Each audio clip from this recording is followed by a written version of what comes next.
Kuri uyu wa mbere wo ku itariki 28 Mata 2025 amakuru tugeraho aravuga ko urwego rw'igihugu rw'ubugenzacyaha RIB rwohereje dosiye irwamo Turahirwa Moses wa Motions mu bushinjacyaha ngo bayisesengure hanyuma burebe niba bwayiregera urukiko nk'uko tujye kubirebera hamwe kubirebana n'aya makuru. Ndaza kukubwira icyo amategeko ateganya kubirebana n'icyaha Moses akurikiranyweho ndetse na byinshi bitandukanye kubirebana n'ibikubiye muri dosiye y'uyu umugabo. Amakuru y'uko dosiye ya Turahirwa Moses yoherejwe mu bushinjacyaha na makuru kandi yamenyekanye atangajwe n'umuvugizi w'urwego rw'igihugu rw'ubugenzacyaha Dr Murangira BETR kwa 22 Mata nibwo RIB yataye muri yombi Turahirwa Moses akurikiranyweho gukoresha ibiyobyabwenge.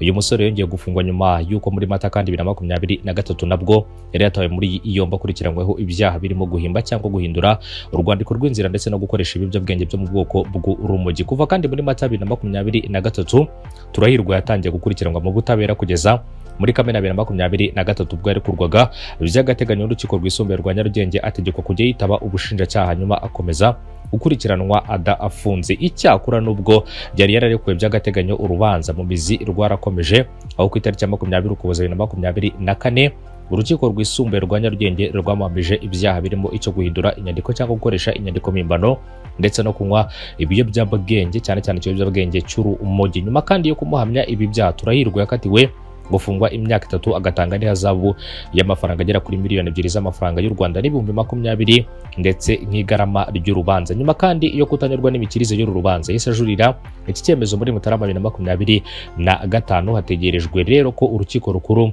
ruzafata umwanzuro kubirebana n'ubujurire bwe. Ikindi kandi urwo ku itariki ya 22 Mata 2025 ubwo urwego rw'igihugu rw'ubugenzacyaha rero rwatangazaga ko Moses Turahirwa ari mu maboko y'ubugenzacyaha aho kurikirana gukoresha ibiyobyabwenge nk'uko bigaragazwa n'ibisubizo by'ibipimo byafashwe bikanapimwa n'abahanga muri RFI Rwanda Forensic Institute nk'uko kandi biteganywa n'ingingo ya 263 y'itegeko nomero 68 akarongo kaberamye 2018 ryo ku itariki ya 30 z'ukwezi kwa 8 2018 rigena ibyaha n'ibihano muri rusange.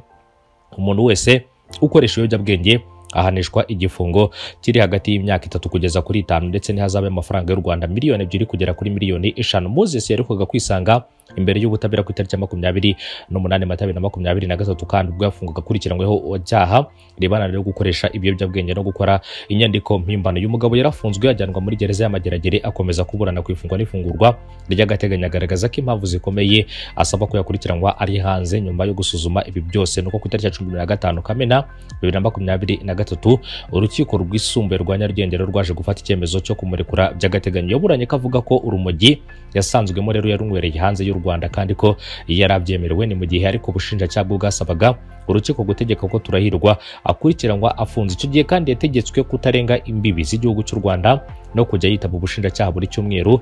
None kandi Turahirwa Moses cyangwa se Turahirwa Moses yongeye kuvugwa itangazamakuru nyuma y'uko inzego z'umutekano zatangaje ko uyu mugabo akurikiranyweho iki cyaha. Amategeko y'u Rwanda yita ku muntu wakoze icyaha inshuro zirenze imwe nk'icyo twita rero insubiracyaha. Mu mategeko y'u Rwanda kandi umuntu wasubiriye icyaha icyo twita rediviste afatwa rero nk'ubwiwe cyangwa se nk'ukwiye guhanwa byihanukiriye kurusha ubikoze bwa mbere. Ibi ngibi rero bishyirwa mu bikorwa nko guha rero igihano gikomeye ku cyaha cyakozwe bwa kabiri cyangwa se ubundi uburyo bw'ubugome bukabije. Itegeko kandi ryerekeye imiburanishirize y'imanza z'inshinjabyaha nomero 027 akarongo kaberamye 19 ryo ku itariki ya 19 z'ukwezi kwa 9 2019 n'itegeko riteganya ibyaha n'ibihano muri rusange penal code nomero 68 akarongo kaberamye 18 ryo ku itariki ya 30 z'ukwezi kwa 8 2018 rivuga ko mu ngingo ya 78 y'iri tegeko rivuga ko gusubira mu cyaha cyo twita repetition iyo umuntu rero yakoze icyaha runaka kongera akagikora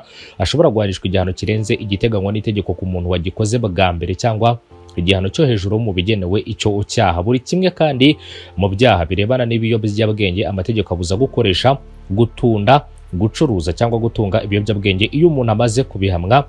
Kabiri rero bishobora gutuma akatirwa igihano kiremereye kirimo gufungwa imyaka myinshi gishobora kugera no ku gifungo cya burundu bitewe n'uburemere. Nk'uko kandi bivugwa mu ngingo ya 28 itegeko twavuze haruguru, iyo umuntu asubiye mu cyaha ashobora guhabwa igihano rero kirenze icyari gisanzwe giteganyijwe, bityo rero igifungo cye kikiyongera kimwe n'amafaranga y'izahabu. Moses kandi aramutse ahamijwe iki cyaha rero ashobora guhanishwa igifungo kirenze imyaka 5 ndetse ntahabwe imbabazi cyangwa igabanyirizwa ry'igihano no ku bantu rero babikoze bwa mbere. None rero ni isubiracyaha mu kuba yongeye kugaragara muri iki cyaha. Ingingo kandi ya 53 yari iriya tegeko ivuga ko isubiracyaha nuko rihanwa ku byaha by'ubugome. Isubiracyaha ribaho igihe cyose umuntu yongeye gukora icyaha nyuma yo gukatirwa mu rubanza rwabaye ndakuka. Ku byaha kandi bikomeye isubiracyaha ribaho iyo kuva igihe umuntu yakatiwe mu rubanza rwabaye ndakuka kugeza mu gihe cy'imyaka igera kuri 5 ibarwa uhereye igihe kandi cyarangirijwe cyangwa se nyuma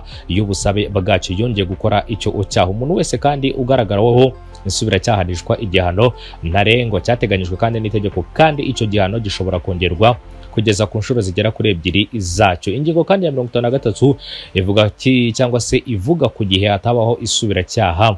Icyaha rero cya mbere iyo ari icyaha cyoroheje, igihano kandi cyahanishijwe icyaha cya mbere cyahanaguwe n'imbabazi zitangwa n'itegeko cyangwa se nihanagurwa busembwa. Umuntu kandi wahaniwe icyaha cya gisirikare yongera gukora icyaha cy'ubugome cyangwa gikomeye keretse iyo igihano cya mbere cyatangiye cyangwa se cyatangiwe icyaha gishobora guhanishwa amategeko asanzwe y'ibihano. Mwe kandi mu banyamategeko yabwiye Inyarwanda dukesha rero aya makuru yose arebana n'amategeko ko ukurikije ibivugwa mu ngingo ya 52 ndetse n'ingingo ya 53 sinsubiracyaha kuri Turahirwa Moses kuko urukiko rwisumbuye rwa Nyarugenge rutugeze rumukatira mu buryo ndakuka ahubwo rwamurekuye by'agateganyo. Ubushakashatsi bwakozwe kandi mu Rwanda bugaragaza ko abantu basubira mu byaha bahabwa rero ibihano bikomeye nk'uburyo bwo gutanga isomo no kubafasha kugaruka mu buzima butarangwamo imyitwarire mubi. Gusa none cyangwa se gusa nanone rero iyo umuntu agaragaje kwicuza ubufatanye rero mu iperereza cyangwa se afite ibibazo by'ubuzima bwo mu mutwe bishobora gufatwa nk'ibisubizo byoroshya igihano. Moses Turahirwa kandi aracyafite uburenganzira bwo kwiregura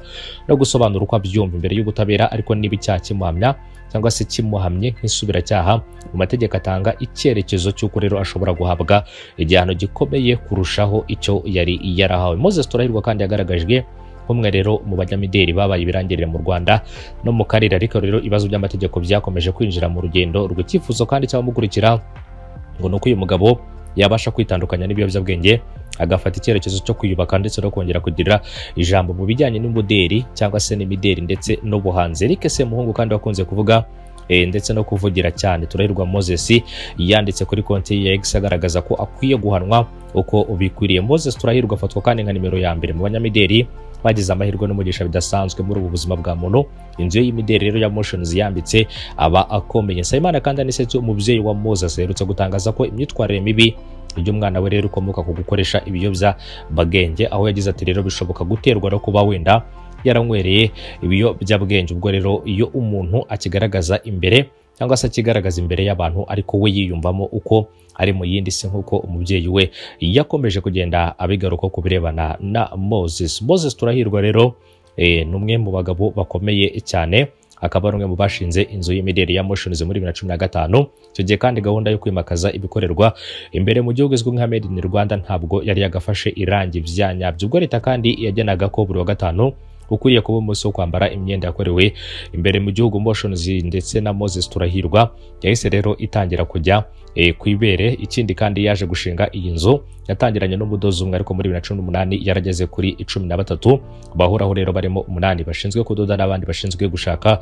amasoko no kumenyekanisha ibikorwa banyuze rero ku mbuga nkoranyambaga. Imyambaro kandi ya Motions iri mu yatoranijwe kugurishwa ku rubuga rero rwa Beyonce. Ikindi kandi Moses Turahirwa yanagaragaye mu bantu baturutse rero mu bice bitandukanye by'isi bifashishijwe n'ikipe ya Paris Saint-Germain mu kwamamaza umwenda wayo wari wakozwe na Jordan. Muri 2019 kandi Moses yahembwe nk'ikigo cyateje imbere rero ibikorwa bikorerwa hano mu Rwanda. Mu bihembo kandi bizwi na RDB Business Excellence Awards bishimira abashoramari babaye indashyikirwa muri uwo mwaka. Moses kandi afite impamyabumenyi cyiciro cya 3 cya kaminuza mu bijyanye no guhanga imideli, Masters in College Designs yakuye rero mu ishuri rya Polimoda ryo mu Ubutaliyani. Muri 2023 urwego rw'igihugu rw'ubugenzacyaha bikubwiye ko rwigeze kumuta muri yombi rero akurikiranyweho ibirebana n'ibyaha by'inyandiko mpimbano ndetse no gukoresha ibiyobyabwenge. Gusa rero aza kurekurwa muri Kamena 2023 akurikiranwa rero ari hanze. Gusa kugeza kuri uyu munsi